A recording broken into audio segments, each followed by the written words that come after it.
Good evening. Thank you and welcome to our Toltec Wisdom evening tonight.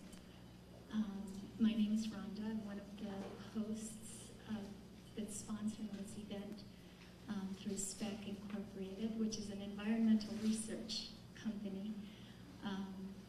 And we came to present this because our hearts have been touched and our lives have been transformed by the work, by the light that Don Miguel Ruiz and his son Don Jose Luis Ruiz work with. And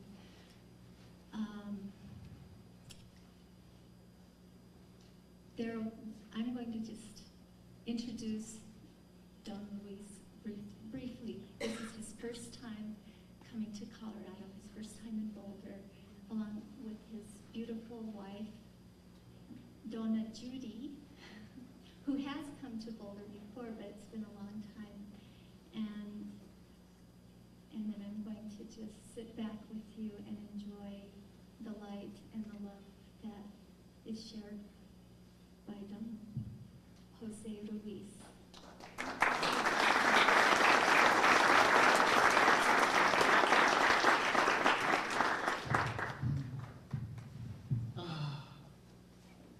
I'm so happy to be here. I'm so honored to be in your home. So honored that you're here, to be in your heart. In this moment, I would like everyone to close their eyes.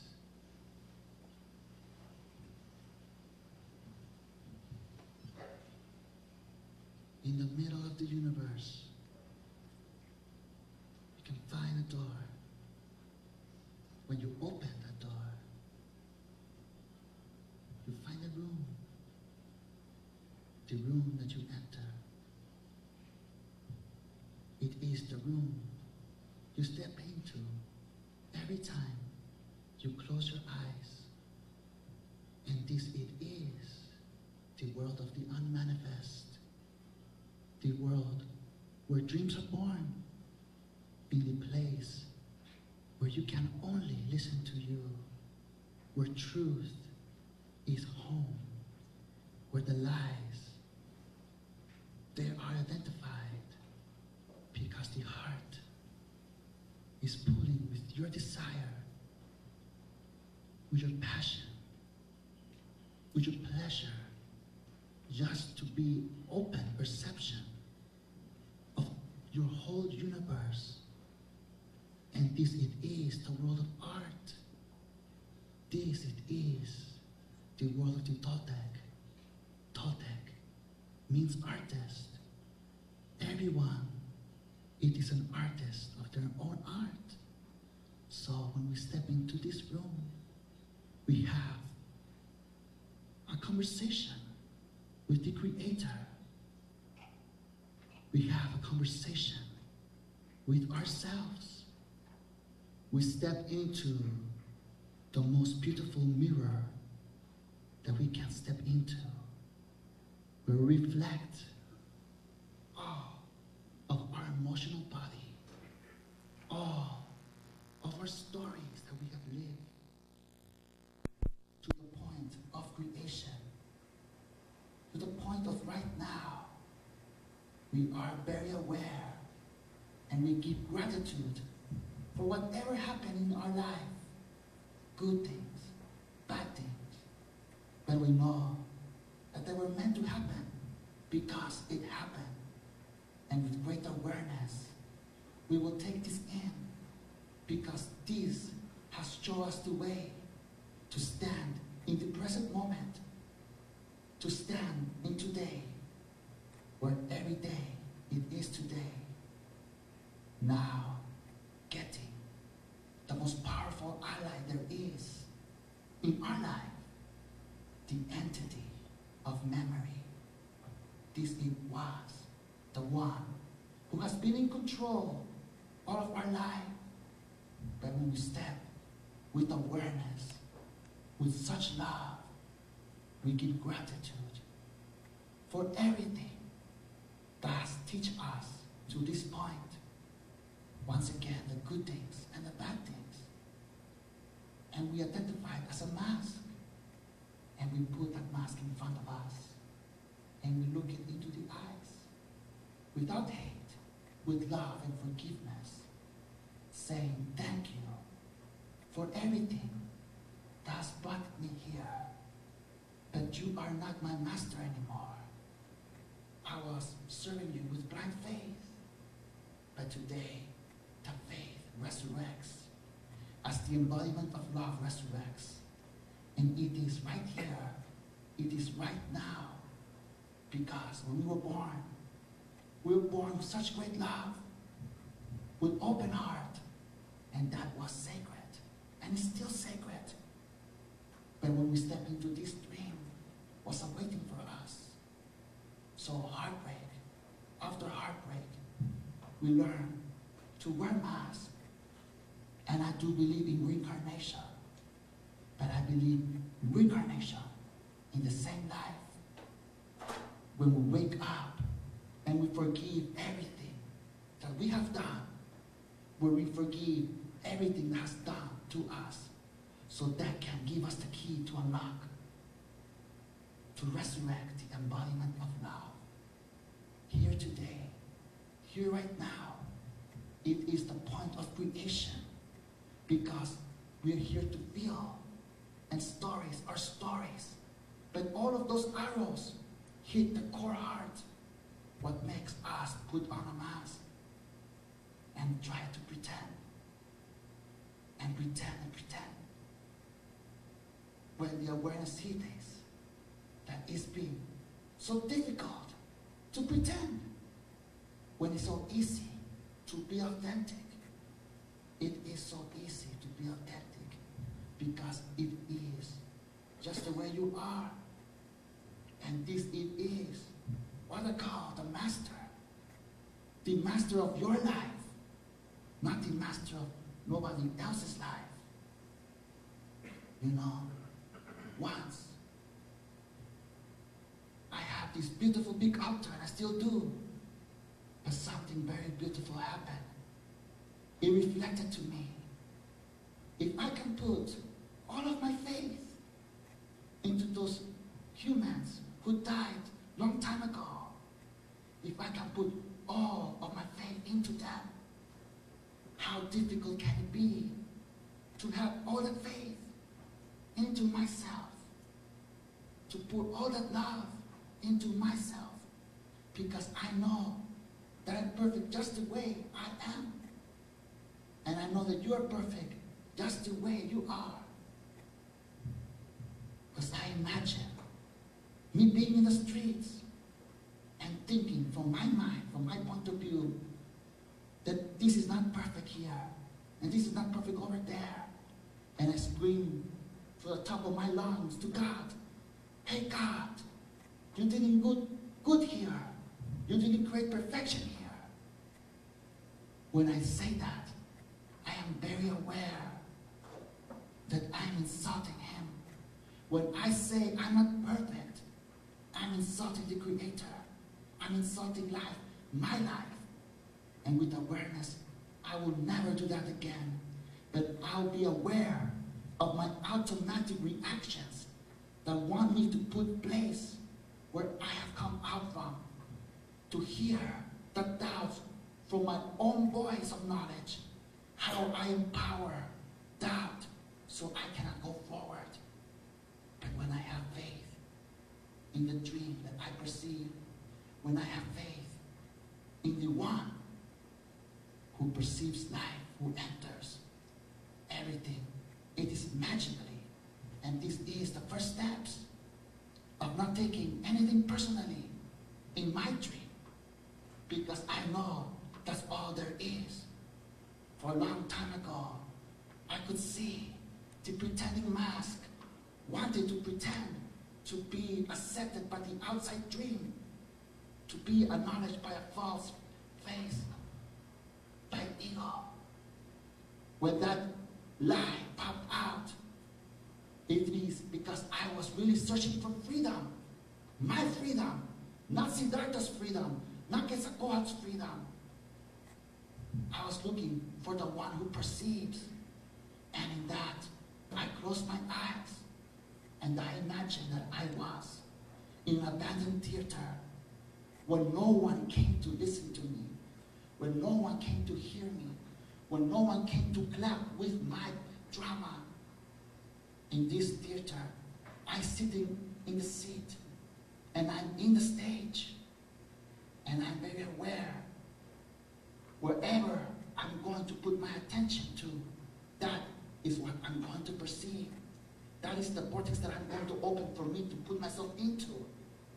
And it was so interesting because with memory lane, with the entity of memory, I went back in that stage and I noticed if I created a play of sadness, I will feel sadness. If I make a play of laughter, I will feel laughter. So that made me very aware that I am giving the gift to myself at all times. And it made me feel like a dog, that I get my own bone and I throw it and I go fetch it myself. Sometimes I abuse the bone and sometimes I let the bone abuse me. But it was all in an automatic reaction. And then I took a step back. I know that the first thing, to not take anything personally. First, I have not to take myself personally. Because if I don't take myself personally, it makes it easy to turn the arrows into roses. And this is the arrows are opinions of the outside dream, empowered by the one who lives inside of me. If I want to listen, and this is how I was aware that I was falling into a dream catcher, when all my life I've been the dream catcher. I am the dream catcher, as you are the dream catchers. And this is the gift. This is the inheritance that was given to us as birthright. This is the point of remembering. This is the point of being authentic. Just let yourself be. You know, masters live in the divine by living and giving the message for us to live and give the message. And the message simply is unconditional love for your life. You know, everyone here, it is a master. It is of their own dream. It is the same revelation, but with a different story. And the same revelation, it is to feel the freedom, to feel your personal power, to not give it away, but to encourage it, and to not hear any belief of any opinion saying that it's this way. I could be imprisoning myself that I have to do it Quetzalcoatl's way. Could imprison myself that I have to do it Siddhartha's way. When I know that is their own way, how they express their beauty. As I express my beauty, as you express your beauty. If it's carpentry, if it's a baseball game, if it's whatever gives you pleasure to shine on and live and become your true authentic self. And with this, we identify every obstacle that comes into our head. But that is into us. That has nothing to do with the outside dream. You know, it's so easy to resist somebody else of our perception. But we cannot resist ourselves because we know that we're saying truth. When we feel the fear, that heavy chest in our body, and then it stops us to creating because that leaves voice of doubt. And then the secondary characters of our life, they say to us, I know you. You're like this. You cannot do this. You're like this because they are writing. They don't know about it because it is just an automatic life. They're writing in our book. And I don't mean this to say they're doing things bad or good. It's just happening all the time. Even ourselves, we just talk for talking. But when we are impeccable with our word, we know that the word is like magic. They're like seeds that they are planted on the ground and they will grow. And it's all based on action-reaction.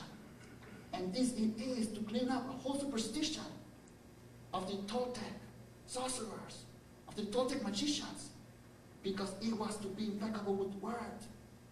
It was not about mumbo jumbo. No, it was how to have a clean state of mind, to communicate, to not take anything personally, because being awakened, it is being awakened in our own dream. And that is the beginning, because from this point on, the feeling it is like if you're the only sober person in a party, and the whole world is drunk, and you're just standing and you're witnessing.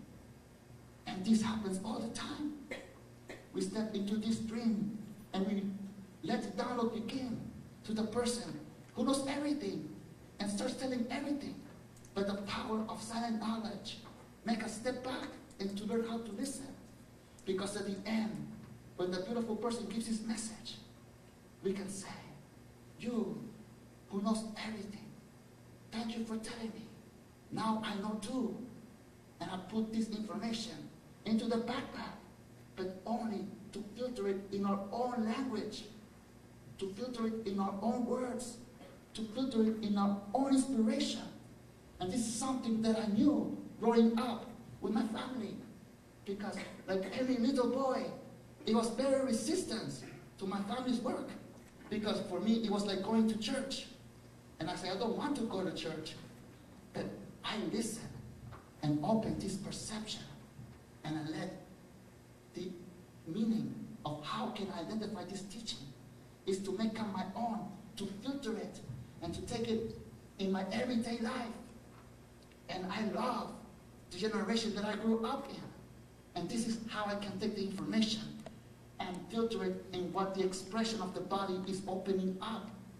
You know, not long ago, somebody came to me and said, what was the secret of the ancient Toltecs 2,000 years ago? And I responded, humbly, honestly, I really don't know. I was born in 1978. From that point on, I could feel who's telling the story and who is filtering the story by their point of view. And then I go, oh my God, I am in that abandoned theater all of the time. And I am at service to the Creator all of the time. But being at service is not having blind faith. No, seeing life through me, because this is all I can see. When I wake up and I breathe the air, I know that I am in the house of God. And I don't need no sign of power to know that He's listening to me. Because when I see, when I breathe, when I move my hands, that's enough sign. And that tells me that I'm a power object. And that everything, living being, is a power object too. And we all decorate the altar, which it is life. And from this point on, with this awareness, in my own dream, I can go deep inside of the war of belief, which is the war of gods, which is the contradiction of opening yourself up like you were supposed to be. Just like a rose. That rose was born as a seed, grew up, and opened when it flowered, so someone can smell the fragrance, even be. And then he just closed my eyes, and I feel myself. The whole dream, it is like a rose garden. We're here to open up, and when we open up, is when we express ourselves. When the artist lets his art be shown from the unmanifest in that mirror of the universe where dreams are born. This is the dream of meditation or ancient Toltec dreaming. We close our eyes to go to the unmanifest, to see what's stopping the unmanifest to be manifest. And we see the whole plan, but we know this is up to us and only us. When I open my eyes, I know that this is the place to give the message but not to anyone, but to myself, to experience this dream. I can perceive in my own dream, I'm filtering it, that all the masters in the world created their ashram, their temples, for themselves, because they saw God in them. And they were serving with them, never go against themselves. They love themselves. And that is a clear mirror. And then, when one being steps into that mirror, it empowers both beings. And that keeps expanding. And that keeps expanding. And right now, the master is not alive, but their dream, their sharing it is, because the filtering happens. And how beautiful it be if we can take the faith back to ourselves, going beyond the knowledge, going beyond the word. In our own language, we can listen to ourselves, because we have here so many great masters, so many great mystery schools, so many great teachings that life has to offer, and we make it into our own. But when we understand, it's different from the other person. So when we, with our own language, make a new agreement to take order in this intent, that we are individually flying and planting and growing and being and experiencing. It's so beautiful to receive one's own message, because right now, in this moment, you're really receiving your own message. I am here as a mirror. I am here as a reflection. And in this moment, it is the merging. I want you to feel, to open yourself up to yourself. Feel the channel being open like a great shaman, with no doubt at all. Feel the life force in you. There is no doubt. Attention, attention, attention. Wherever you're going to put your attention, that is what you're going to perceive.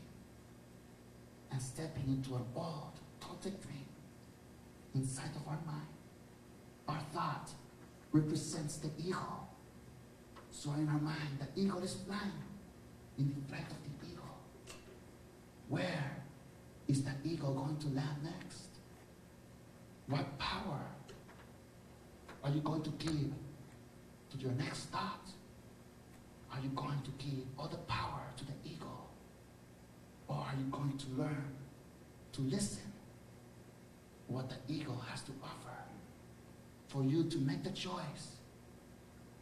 Not taking anything personally, not blaming anybody, just being open to the message that is being filtered by yourself, by the empowerment of yourself. The new agreement, it is in your own words. It is in your own language. Because inside there is where the magic starts to happen. It's where the real blindness goes away. And that blindness is called doubt, backed up by fear. Feel your full potential. In the past, the Naguals would say that there's minimal potential to reach this point. That inspires me to say that there is full potential. And the secret, it is gone. Because the greatest mystery, it is to free the mind so it can explore life, so it can walk in its altar and whatever dream it has to bring, knowing that everything is common sense, knowing that everything is action-reaction, knowing that we live in an abandoned theater where we get busy and empowered by beautiful beings that we invite to our own home. And this it is all with gratitude, all with love, and especially forgiveness. Forgiveness is the key to everything, because it is when the test comes up to use all of our tools of awareness to make us stand still when the earthquake is happening, to make us focus and not lose ourselves, to become the ally to get the double ethereal and hold it and merge and become one. From this point on, we have full access of the whole voice of knowledge. It is like describing cartoons, like Donald Duck, who had the angel in one elbow or shoulder, and the other in the devil in one. So he was going crazy, listening to, turning his head to one shoulder and then to the next one. When the real power, it was himself, his attention span. Once you find the equilibrium, you are in control of it. No more angel, no more demon. There was just an excuse to reconstruct or redestroy. But when we take the whole awareness and we wake up in a dream, it makes us see a whole equilibrium, balanced. And what I mean by that, it is we come here to this dream as fallen angels. And we, as we resurrect the embodiment of love, we resurrect the angel as we give the wings back to one. And this is the beauty of it. Has nothing to do with the outside. Everything has to do with the within. And where we choose to place ourselves in our habitat. Because our habitat, it is like our baby. It is like our child. We protect it because we live in it. As we protect our mind because we live in it. And this is how we can identify the corruption in second attention, which means the corruption. When you already have the awareness and you're using your own awareness to go against yourself. When we know there are no excuses, it is just a choice.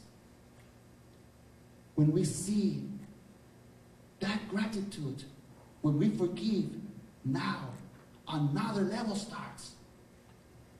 Because now it is the level to forgive our brothers and sisters and to support and to give our love, no matter if they don't love us back. We will always have our arms open and we will continue with life.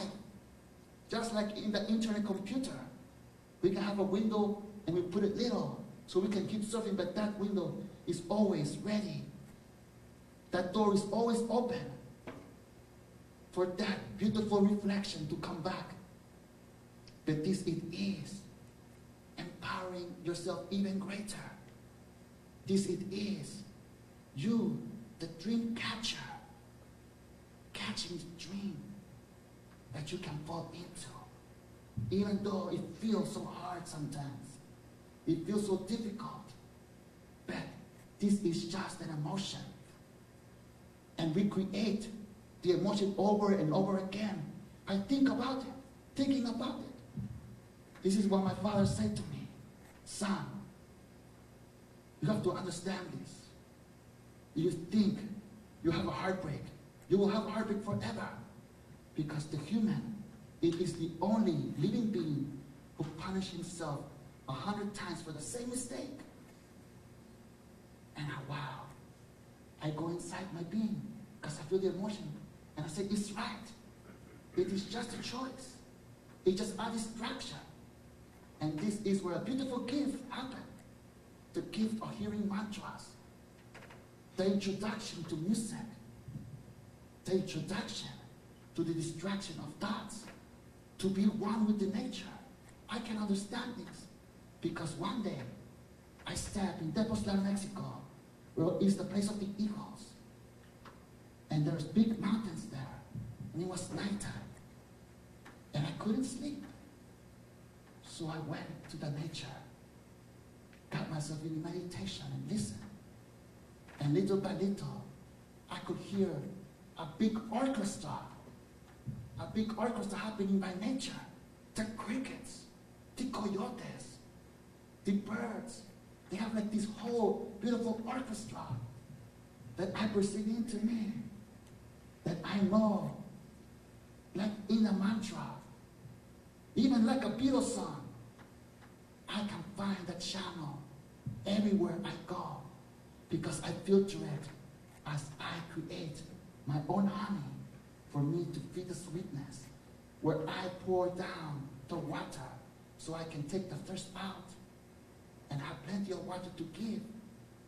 But this it is finding the water, even in the desert, finding the answer in everything.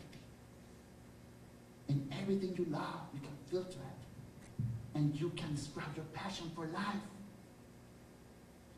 And this it is a great mastery of an artist, to not hold back, to identify, and to become the warrior, to keep creating, to keep expanding, to keep being aware and service to oneself. Because this is true where we stand, where we place ourselves in our own habitat. Because we can say, I'm not supposed to be here. I'm not supposed to be here. I'm not supposed to be here. Well, newsflash. I'm here because I'm standing here. And from here point, I'm ready to receive a message, or I'm ready to give a message in a beautiful dance that I call God. Feeding God to create God, or life. Feeding life to create life. And this it is to give myself the permission, to give myself the gift to be what I really am. And that it is free to express, free to forgive, free to perceive, and free to accept the gift that's been given to myself and by the brothers and sisters. Having awareness of the abandoned theater, we can see that everything, it is happening like magic. Every thought that we put to ourselves, it's manifesting like magic. Because this it is the empowerment of a dream master to step into any dream and to love the dream, to become the lover of dreams. Not necessarily to believe the story, but just feel that magnetism. Feel that going beyond knowledge, going beyond words, into true authenticity. When you feel this, you can step into church and you know that is the house of God.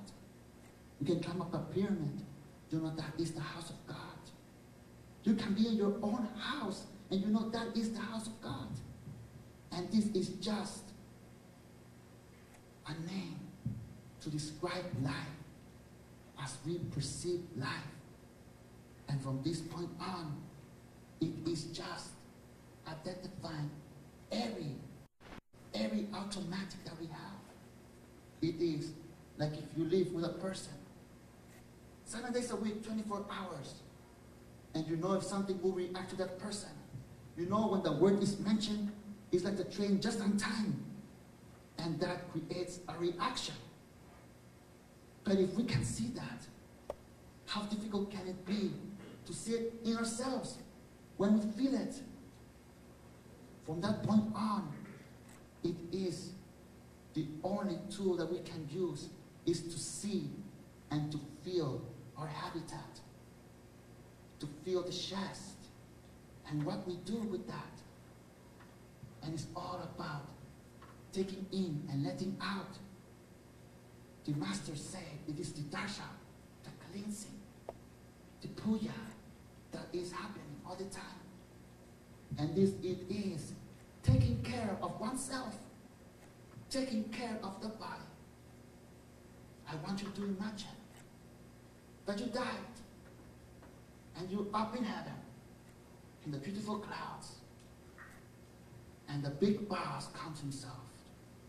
The big creator comes to you and says to you, I only brought you here to perceive this, only to send you back where you came from. But when you awake from where you came from, you will notice one difference.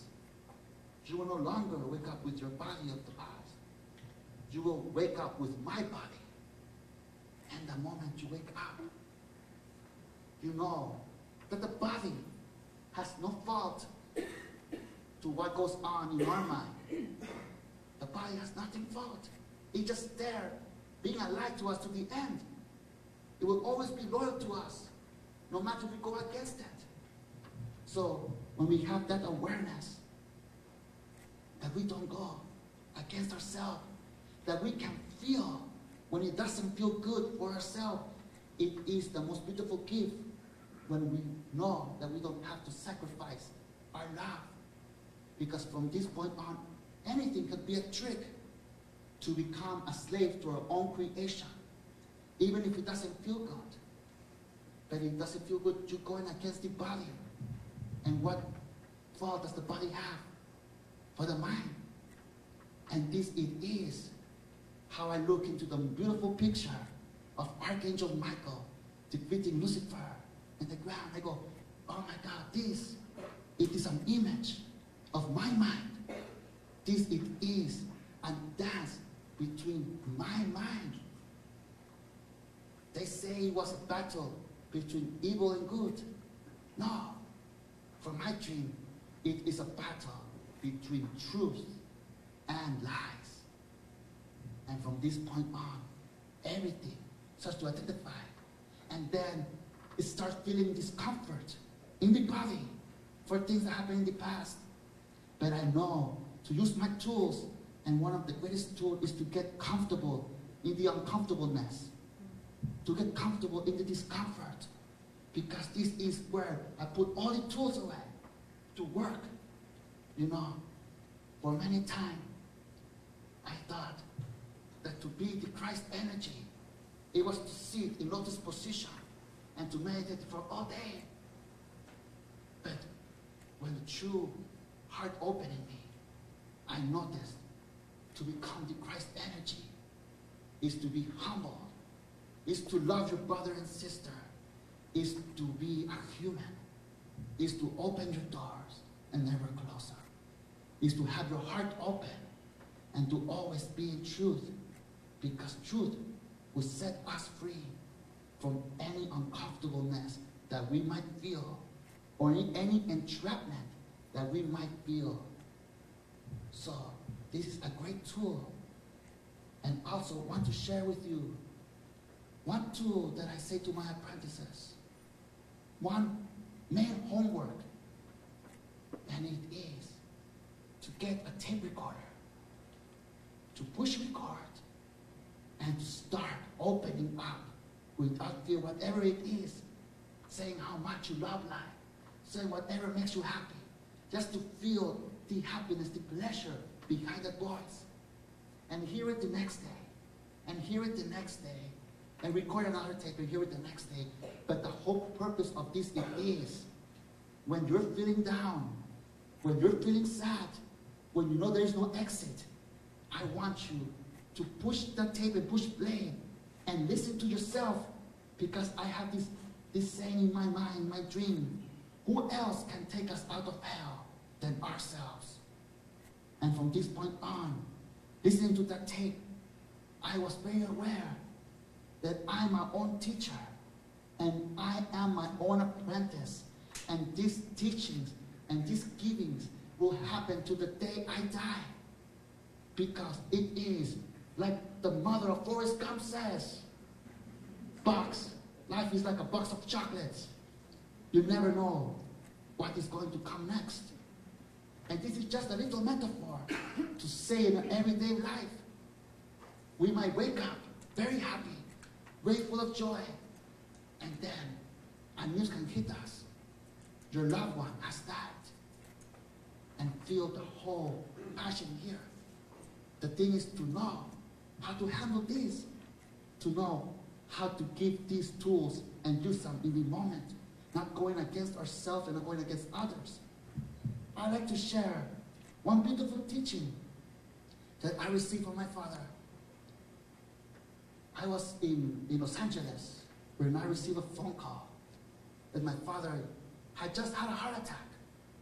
So in that moment, me and my wife got into the car. We drove very fast to San Diego because that's where he was. And in this moment, I could feel the whole sensation of taking it. I could feel the whole John participating in it, creating my own downfall in my head. And the moment I step into the emergency room, it's the first time I see my father in a hospital bed or lying in bed like this. And the moment I see him helpless in bed, I start crying. And I go, Daddy, Daddy, Daddy, please don't die. And he stopped me. He looked at me in the eyes, like it, with really intensity eyes. And he said, son, it is that the way you're going to celebrate my death? Get out of this room, fix yourself, and then you can come back.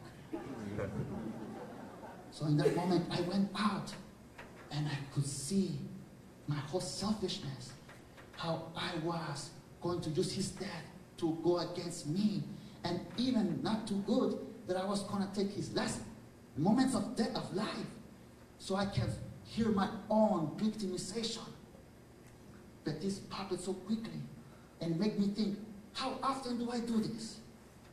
How often does this happen? From this point on, it was the greatest gift. Because some of family members, they were mad at me, saying, how dare you not be here with us, crying, feeling this moment? Your dad would love for you to be here and be in this moment and feeling like we feel.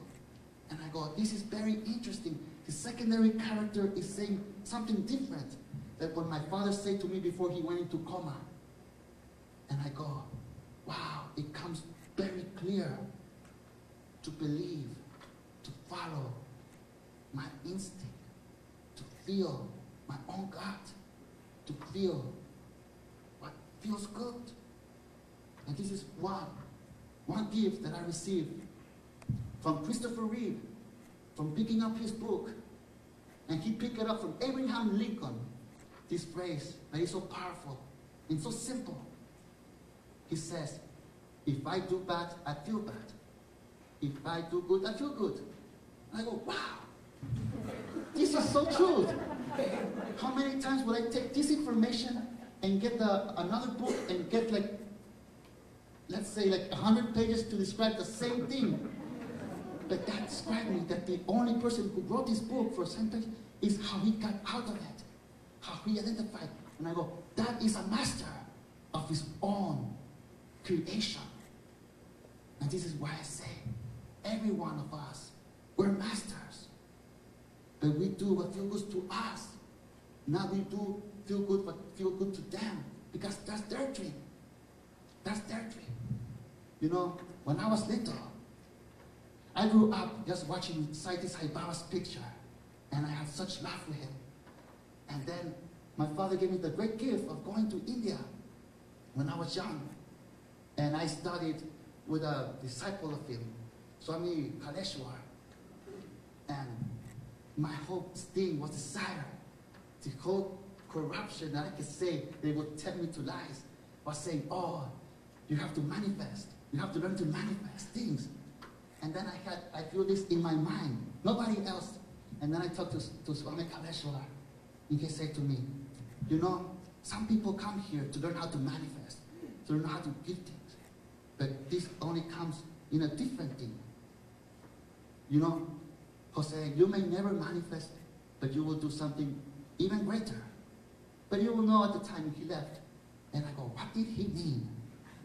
The time passed. I had that experience. I lost my eyes. But then, when I had to share, like today, share the love. And I say, I may not manifest beauty. I may not manifest material things, but I manifest something that all masters manifest. And that is manifesting love. Manifesting that essence. Keep growing and growing. And this is like a whole being that lives inside of me, that lives inside of you, that goes beyond story, beyond perfection, beyond any illusion. Because this is the core of the point of creation, which explodes into many directions, and it's just a choice to look into someone's eyes and to just see that love without story. Just go into that channel. And this the magnetism that we have with the earth. And this is the core point that all mystery schools have. But we like to make things complicated when things are very so simple and easy to understand if we hear ourselves, if we listen to ourselves. Taking the beautiful words of my Father, the 4 agreements, the mastery of love, the communion, the voice of knowledge. If you listen to that, the first time you read it, you might say, I know this already. This is familiar. Because this it is the resemble of common sense. This it is you making it your book. You're following it by your own gut. You're filtering what it means to you so you can express. And this is the magical art of creating. The magical love of respect. The magical place of the unmanifest. It's unlimited what we can do. You know, it's interesting, this body. This body is like these new electrical devices. We get them, we know how to push play, fast forward, record, rewind. But if we take that manual book, it's like this stick of what the little machine can do. And it's the same with our body. It is limited of what this thing can do, or what this thing can do, going beyond fear, going beyond the way the outside dream, the programmed dream is supposed to look like. When you break your own program, it is the most beautiful thing, because the beautiful thing it is when you reprogram yourself with things that you like, with things that you enjoy. And this is giving yourself the key to unlock the greatest mystery, oneself. Once, I was in the beach, and I saw a full moon, and I saw how the light just made like a pathway in the ocean. There were no clouds. And I said to myself, I'm going to start the journey, and I'm going to begin it. No matter what it takes, I'm going forward. And I walk it. And years passed. And not long ago, I was in front of a beautiful moon, the same night. And I asked myself, wow, this is so beautiful. The journey that I began long time ago, it only has led me back to myself, where I started. That means that I can start every day if I want to. I can change the channel of the perceiving point. I can open the vortex and I'll be there. I can open the channel of being there and I'll be there. I put myself in that habitat and I will feel that gift. And everything, it is here for us. It is all about inspiration. To fully get the desire to motivate us and call what the fear in front of our face. Inviting the chest, the heavy chest of fear, so we can get over it. And no one else can do it for us. And that feeling resurrects by another new face. This it is what it is. Beautiful and grateful to get comfortable in the discomfort. Because it is just a test. It is just a test. There is no doubt. There is no doubt. Even if the clouds come and they don't let me see the moon, I know there's a moon over there, and there is no doubt. With my intent, I will be done. Because this is the beauty of us. This is the gift that has been given to us. The human being, the only living being that is alive. With this inspires me to say that I'm on vacation. And how am I going to plan my vacation if I go to a travel agent? Would I say I want suffering? No. No. I want a nice, comfortable vacation. And you know, and 80 years goes quickly, 90 years go quickly. that it's not really about age. While the candle still burns, there's still time for everything. But the beautiful gift, it is to step into the mirror and to look our own reflection and to fall in love with oneself. I can say this because the more I fall in love with me, the more I fall in love with you, and the more I fall in love with everything. And it has nothing to do with the outside salute. It has to do with the within, how I transform the arrows into roses, how I transform those rocks into feathers. Because it is how we take it personally and how we identify it in our own language. Because I tell you, if we talk to ourselves in our own language, we will understand so clearly. Say, oh, okay, this is what it means. Because sometimes we can be with two different minds, and they can say, yes, I understand. But when they come apart, they don't really understand. This is like when we first moved, with my wife and me moving to my grandma's place. My wife speaks English, my grandma speaks Spanish. And one day, my wife came upstairs so happily. Says, I understand, we had the most beautiful conversation. We're going to go do this and do this. So I go upstairs, downstairs and talk to my grandmother. It's two different meanings. It goes into many directions. That is the beauty of being impeccable with our words. Whatever word comes out of us, it will hit many directions. But we're no longer responsible for what they understood. We're only responsible for what we say. And it's very tricky. It's very tricky. Because it could be a setup. But when this happens, when we fall into this thing, whatever it is, we fall into a reaction, and we feel losing the heaven. This is one thing I say in my own private dream, just to identify. I look up into the sky and say, good one, good one. But this is not letting me stop what I am going into. And going into, it is just letting the love flow. It's just letting the message flow.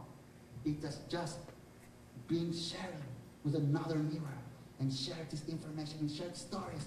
Because I know that in this life, everyone, it is their own teacher and apprentice. And this happens beautifully. Because when two dreams meet, we're both teaching each other because we're both giving tools to our life. And we only will pick the one. And this is the beautiful thing, to understand this feeling and go beyond the war of belief, which is the war of God's, where everything, it is perfect just the way it is. You know, for a long time I felt guilty for not doing anything for what happens to the other side of the world. But in reality, I cannot do nothing about it. The best thing I can do is love myself, keep loving myself, keep loving my brothers and sisters, and keep that dream going. Because this dream is a big giant. It's a big dream that has been going on for hundreds and hundreds of years. So in this dream, having this imagination, I imagined myself that long time ago, there was a society of angels, of humans, and they named themselves angels. And it was so beautiful, this sharing thing, until one angel felt jealous from another angel because he was feeling more close to God. And then he started putting voice of doubt, and the whole fallen angels began. And then it became corrupting until they were in stink. And then I was in church one day, and this beautiful man came to me and said to me, if you pray, the angels will listen to you. And I prayed, and guess what? I listened to myself. That means that I'm an angel, and it's time to take my planet back. But I can only begin with myself. It will be a trick, a setup to think I can take the whole civilization again. For this moment, it freed me. of the feeling guilty for nothing I could do about it. But at the contrary, it empowered me to serve even more. That I'm really serving for myself, for my own dream, because I got out of my own hell, like everyone here got out of their own hell. And this it is the gift of gratitude to be here standing, to see one another, and to keep the dream expanding in perception and entering our own habitat.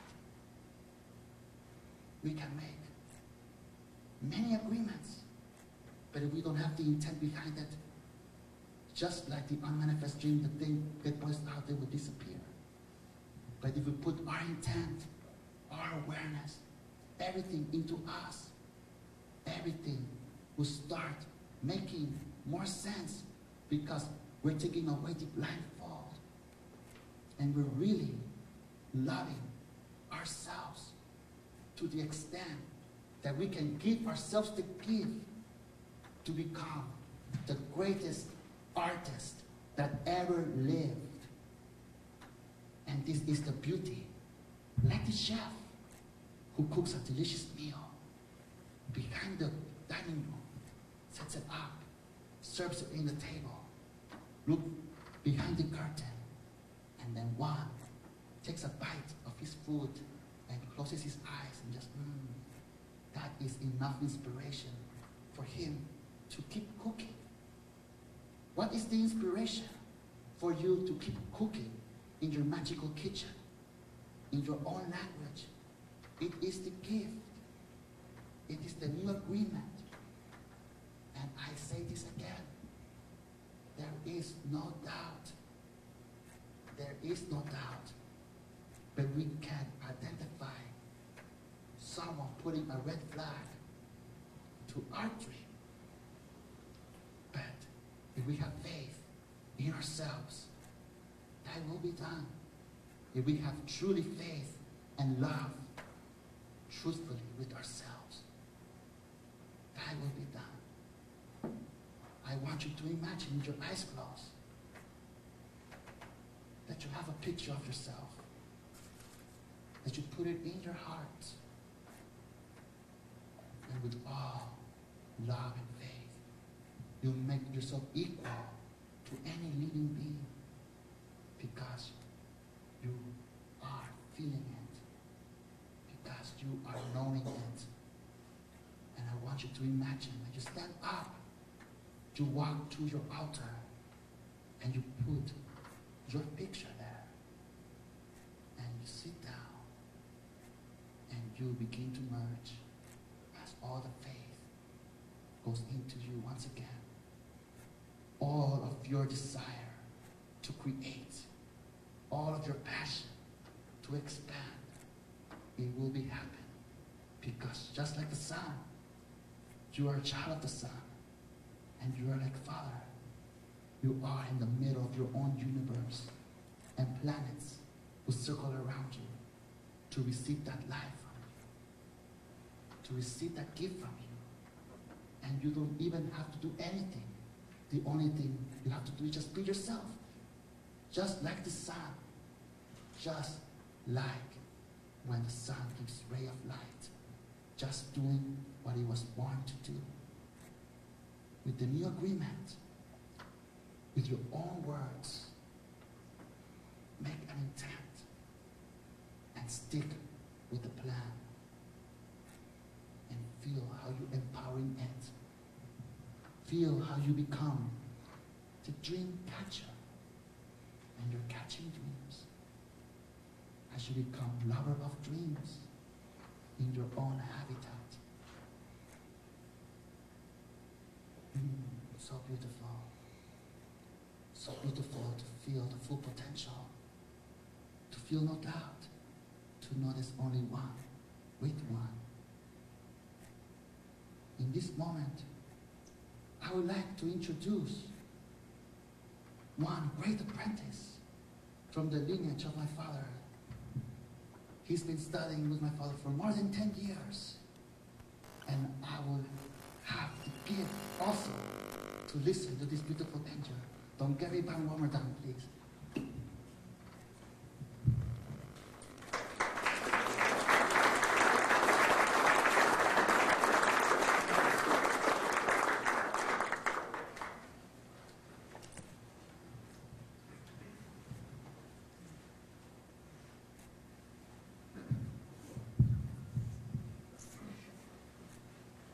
Thank you. What am I doing?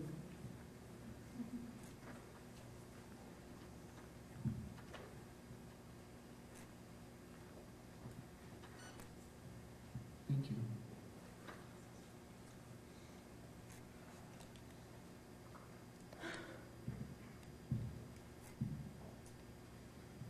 Notice perhaps the silence. Notice perhaps the silence in your mind.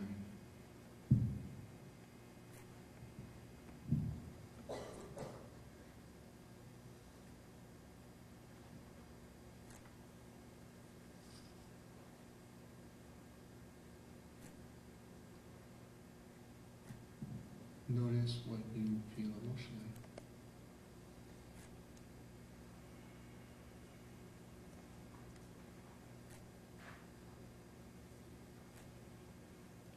Just put your attention in your heart and your lungs.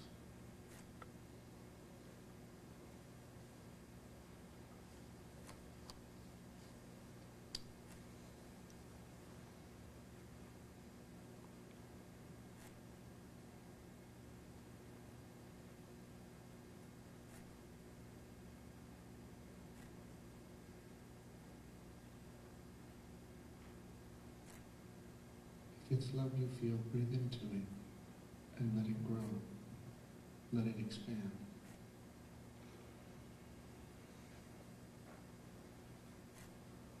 Let it become bigger. With each breath, inhale.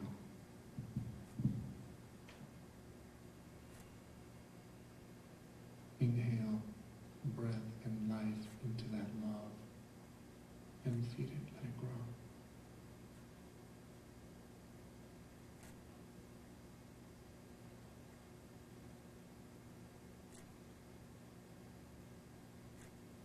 You're making love.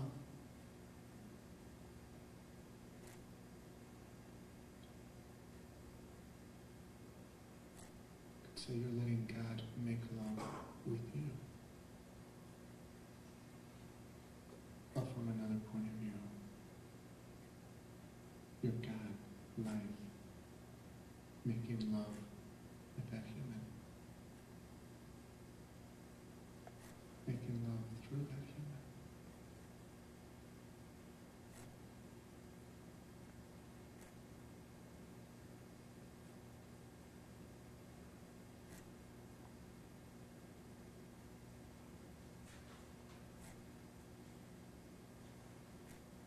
Not a big challenge. Not a lot of trying. Not really hard work.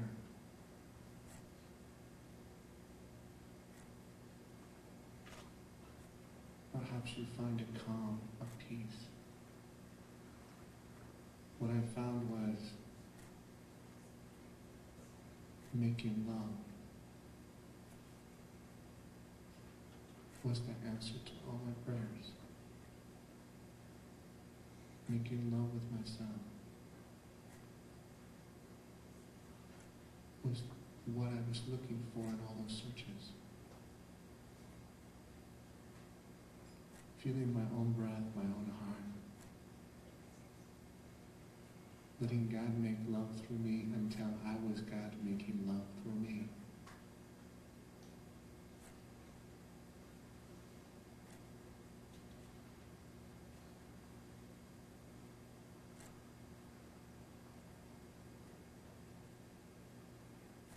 Some people say this work is hard. I don't see a lot of people exerting a lot of effort.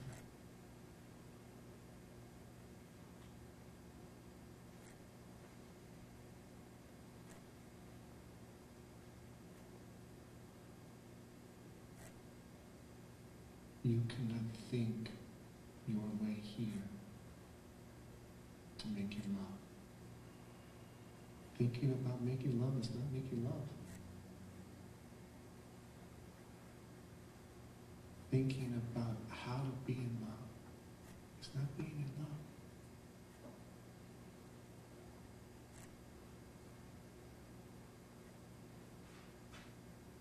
Most all my life, I was told that I needed to go to school and learn a lot. And they rewarded us for being very intelligent, being very smart, getting the right answers. And of course, I was afraid to get any wrong answers. And I spent my life looking for the right answers. And when I went looking to be happy, I went looking for the right spiritual answers.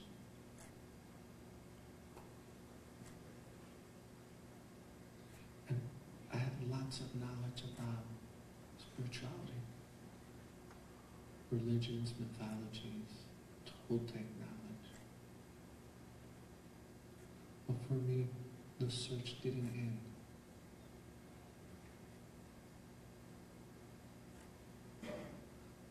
Until I allowed myself, notice the word allowed myself, not try, no, allowed myself to be in love with myself.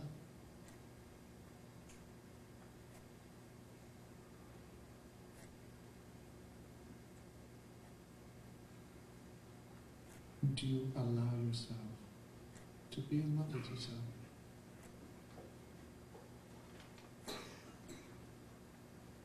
Do you allow yourself to feel your love coming out of you?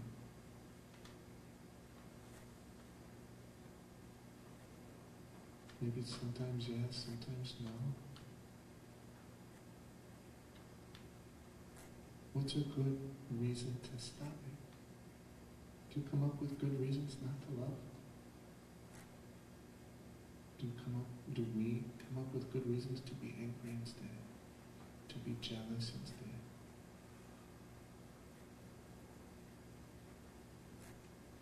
To claim injustice instead?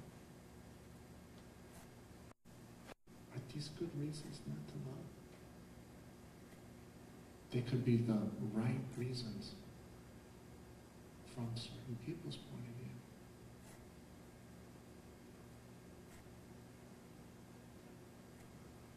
But claiming injustice doesn't necessarily change anything in the world, except how we feel.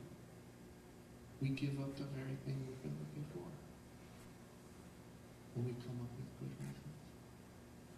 All our very, very intelligent thinking. You know, and the smarter we are, the better the reasons we can come up with for being unhappy.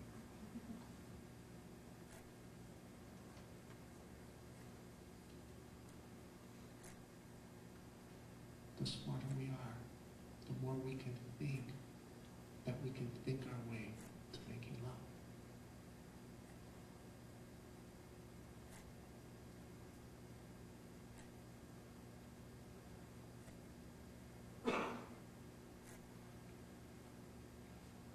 We can certainly share many great mythologies and talk about those ancient Toltecs or any of those traditions. And we can fill our heads with a lot of knowledge. And we can think a lot about that knowledge.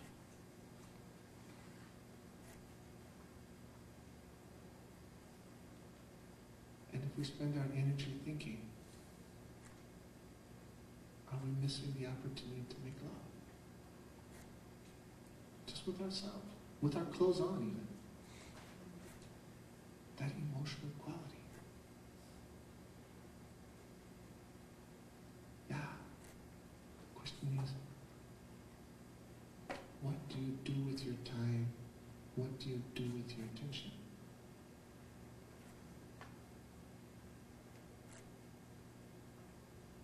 This man here, from Jose, he's a master. He's a master of love.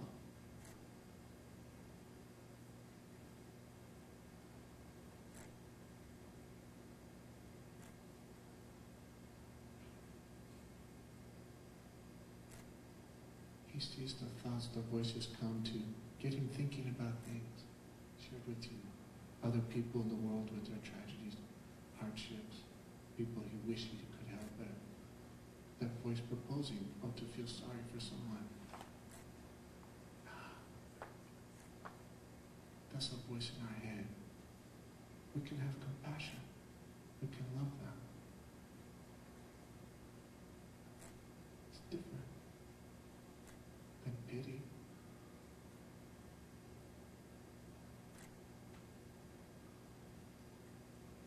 We can be very intelligent and come up with all sorts of reasons, or we can call them excuses. Why to be unhappy? Why certain things are an injustice? When things are hard to fear, look out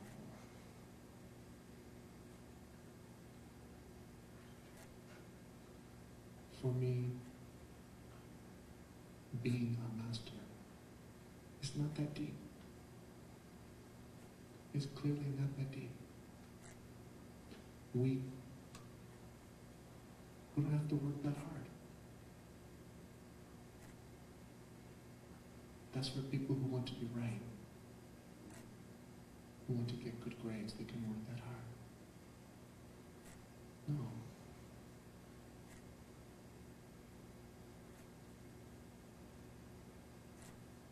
It's simple. Allow yourself to fall in love with yourself. Don't believe any of the reasons not to fall in love with yourself.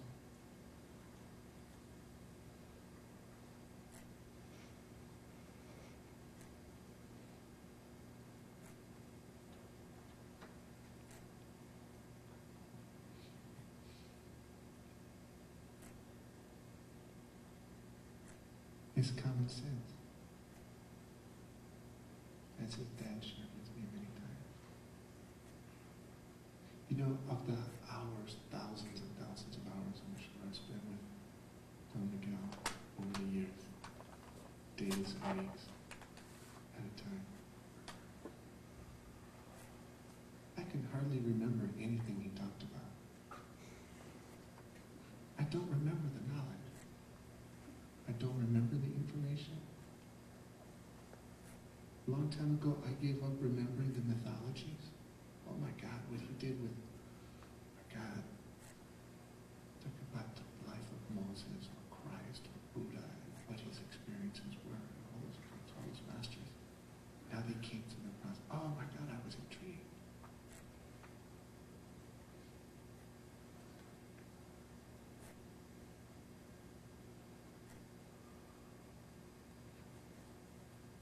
Thank God I hung around him just the same, long enough to realize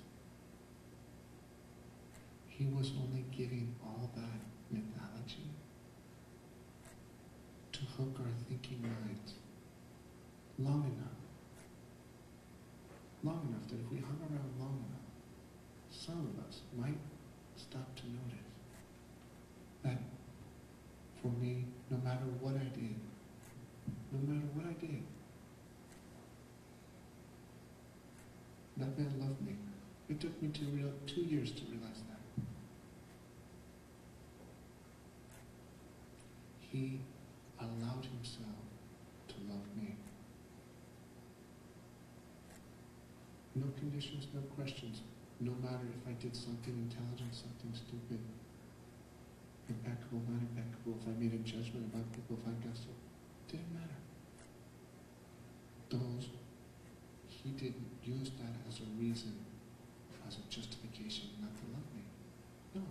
Those reasons and those justifications didn't rule his life. Love ruled his life.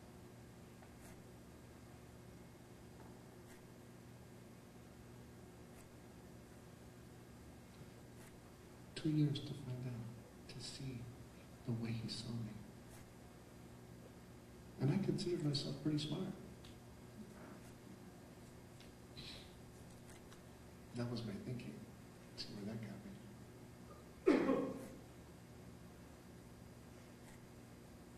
But I realized he loved me, accepted me unconditionally. every moment.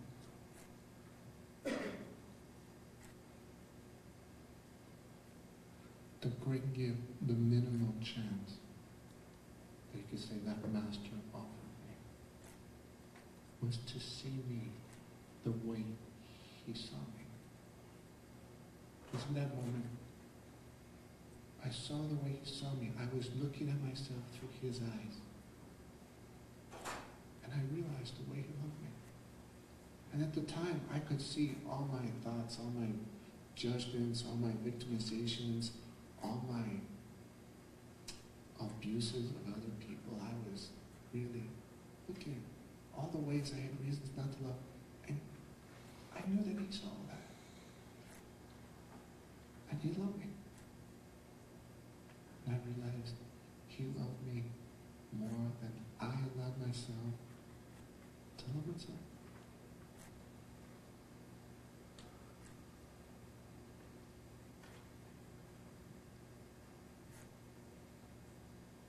But the minimal chance I got that day was I decided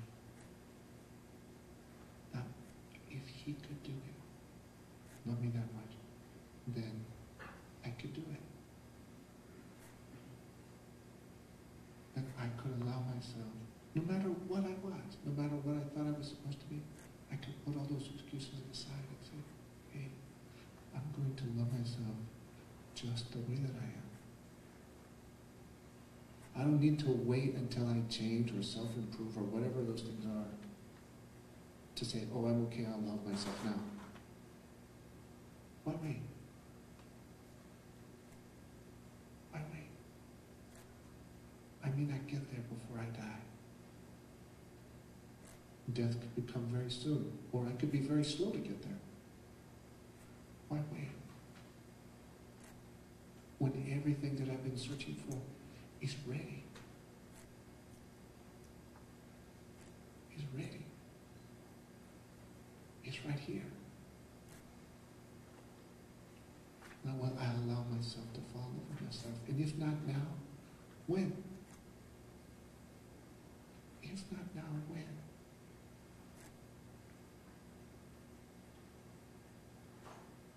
You think you're not going to have excuses later?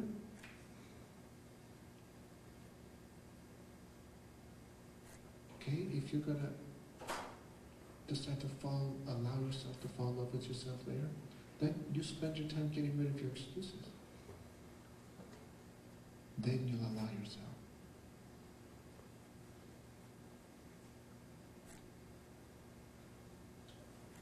I have to be honest here.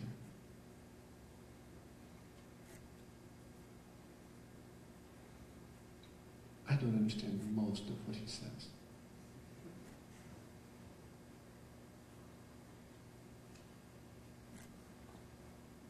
When I chat with him, I have to ask him again. It's like, okay, say that again. And this is one-on-one. So he shares a stream.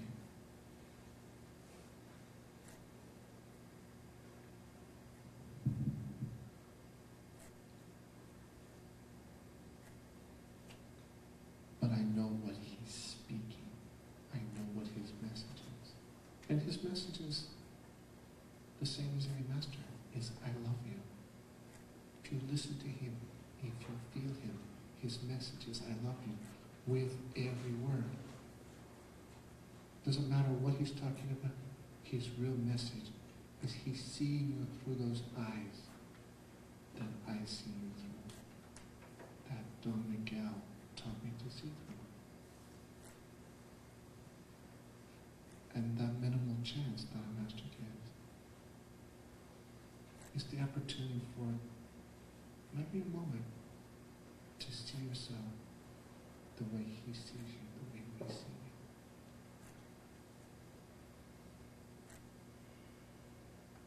And in that moment, you have a huge opening to fall in love and allow yourself to fall in love with you. It's what you're searching for.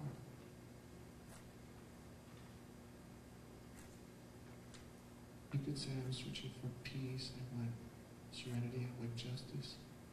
We want the end of all those conflicts. all the trauma in our life.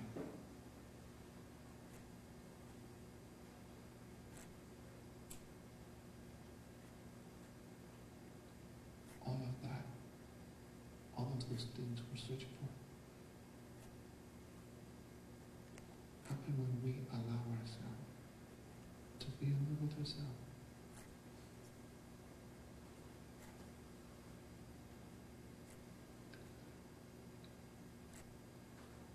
So then for you, if not now, if not today, when? Anyways, pick your time, it's up to you. I love you if you do it, if you don't do it.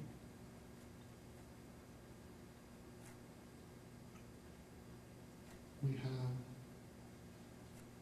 an announcement or two.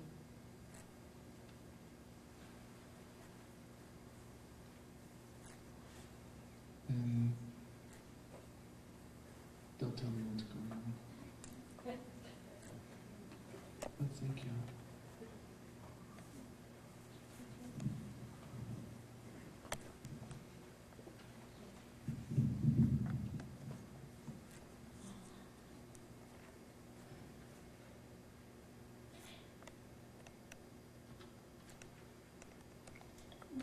Dona Judy gave me a mission to make a few announcements. And before I do, though, I'd like to thank each of you for allowing yourselves to respond to that sparkle inside you that brings you here. And I know that, I feel in my own experience that when seeds are planted, sometimes you don't know what's been planted until later as the seasons go on. And that's been my personal experience with this kind of thing. I come, maybe I'll listen a little bit, and I think, I don't know if anything happened. I don't know if I got anything.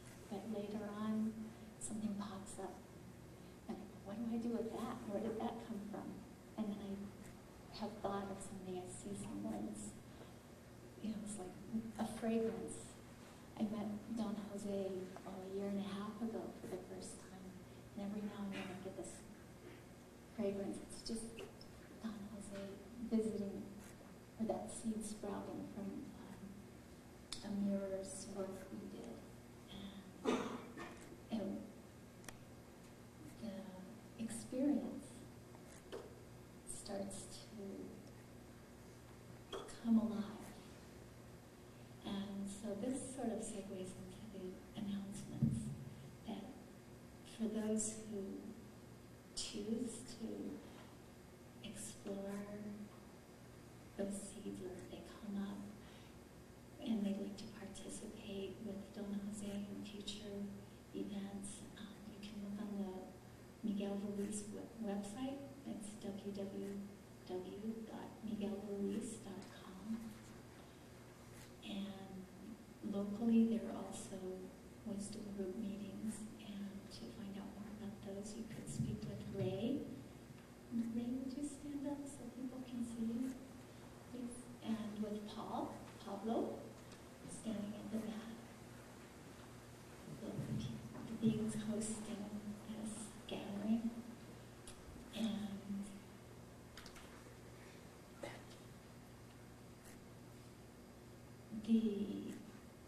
there's something about continuing to have a mirror where Gary also is available to mentor.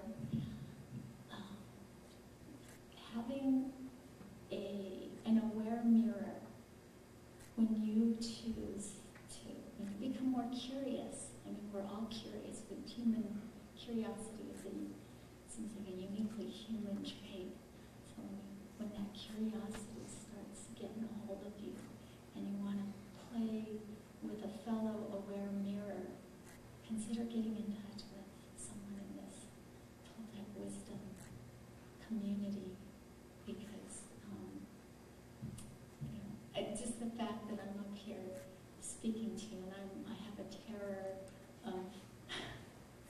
being in front of a large group of people. I would never speak to a large group of people, but the thing that's inside me that is stronger through this work, that I'm thinking, oh my God, this is controlled folly that I'm exposing myself like this to so many people. But I see what I feel, I'm experiencing what Don Jose is talking about. I see a room full of masters. I feel the love that brings us, it's like, to experience how can we come out more, and instead of hiding out, instead of being controlled by those scenarios that Don Jose was talking about. We're free. I'm free. So I'm standing here saying, thank God Almighty, I'm free at last. I'm free in this moment, to take a breath and enjoy it, and take another breath and say, I love you. I'm so glad you're here. And thank you. And I think Don Jose would like to invite some beings up. Like, Donna Judy, where are you? Oh, yes. Guys, come on here. This is so you can see the game. And this lady nurtures the work of Don Jose. And you have something to say, I think. Thank you very much. I just want to say thank you to Pablo and Rhonda for getting us here to share your beautiful city, town, and beautiful community. It's just a pleasure to be here. It was a pleasure flying in. It's just gorgeous. And so thank you to these two angels that manifested Don Jose in your backyard.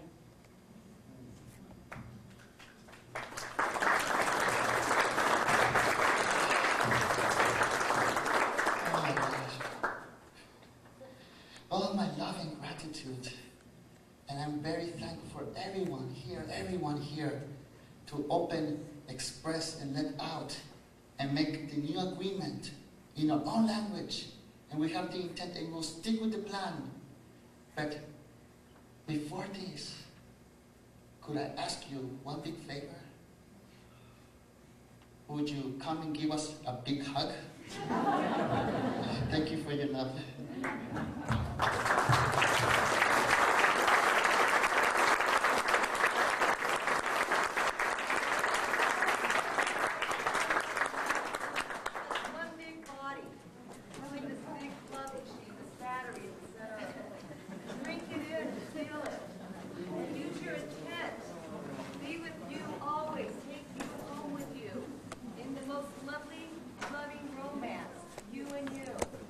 Have a drink. Everyone.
go find the bathroom.